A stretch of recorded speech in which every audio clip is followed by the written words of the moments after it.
Welcome to the Joy Prescription, where we explore healing from the inside out, the integration of faith and medicine, and the sacred journey toward wholeness. Today's episode is a little different. It's personal. Recently, I had the enormous honor and privilege of sitting down with Geva Thole, a gifted poet from Good Listening. She listened to my story for about 30 minutes, my professional journey, and was able to distill that down into just a few verses. After listening, I felt a sense of healing that I didn't actually know I still needed to have. It was just so lovely to have someone hear my journey and then reflect it back to me in this beautiful verse. The poem is called Redemption, and I'm going to read it for you today. But first, I'm going to share a little bit about my origin story, as she called it. This is my professional journey. When she shared my poem with me, I cried.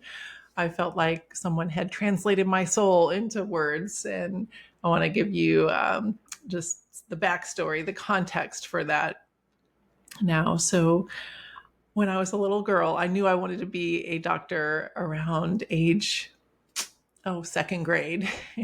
And I began my medical career with the best of intentions. I wanted to help people heal, to walk with them in their suffering and through challenges, to give them hope, to make a difference. But early on, I realized that the system that I had stepped into wasn't built for that kind of medicine. I chose to become a family physician because I loved people and I wanted to hear their stories.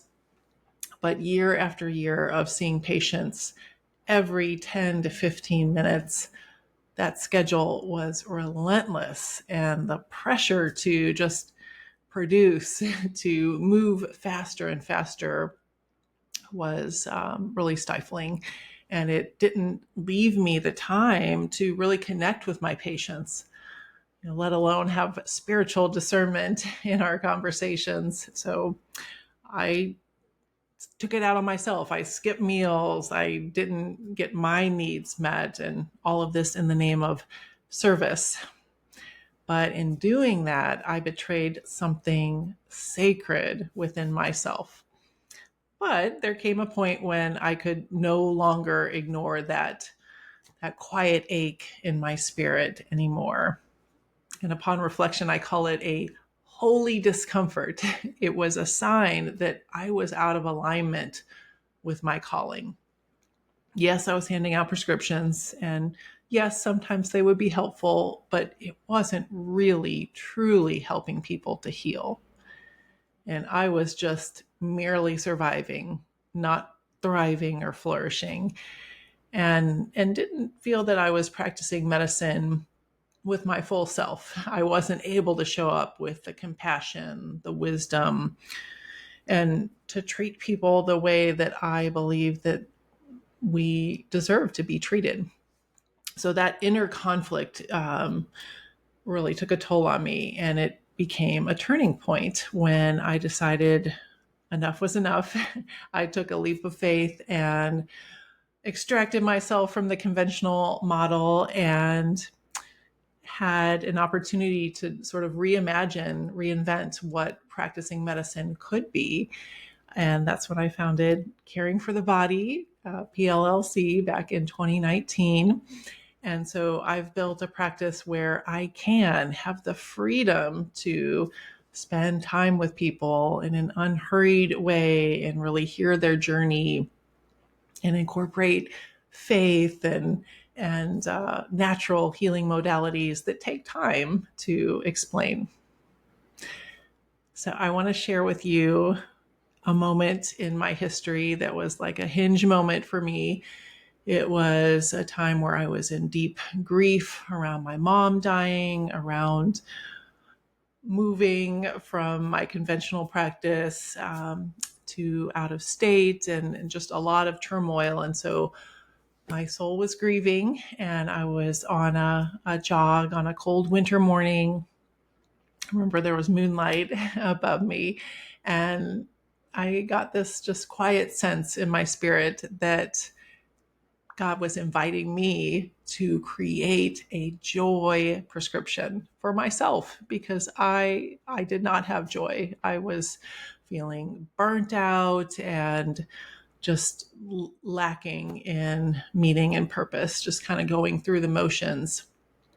And he gave me this beautiful invitation to start to walk the walk, to begin to incorporate all the things that I've learned over the years and decades about how to holistically heal through nutrition and physical fitness and scripture, connection, all of the beautiful things that I now get to incorporate into my clinical practice. So that was just a pivotal moment for me.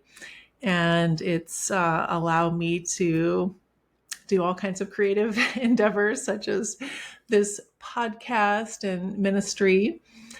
Certainly, the path hasn't been just easy. Entrepreneurship is not without its challenges, and also the journey of trying to heal myself while helping others to heal. That takes a lot of courage and fortitude. So, if you find yourself in a parallel situation, I want to give you some encouragement that it is worth it. Don't betray your soul any longer. It may be scary, but it will pay off to not suppress that soul cry for something more, something greater. So I'll read you the poem. It's again called Redemption by Geva Thole. I discovered my heart only by tearing down what once lived inside it.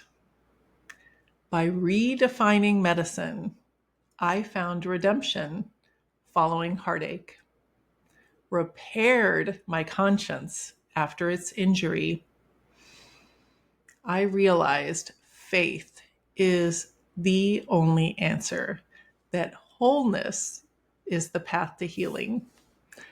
I learned the journey is difficult, but can be achieved with an open heart, that an epiphany can be experienced when I tend to my soul.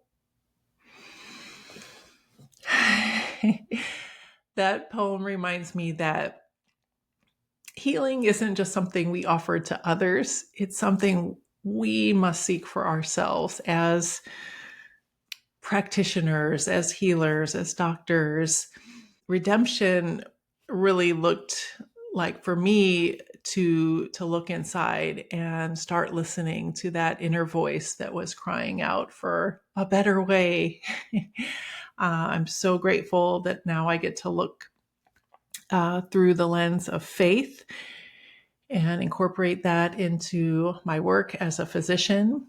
And if you're on any sort of parallel journey, I want you to know that you are not alone, and that the journey toward wholeness, it's worth it.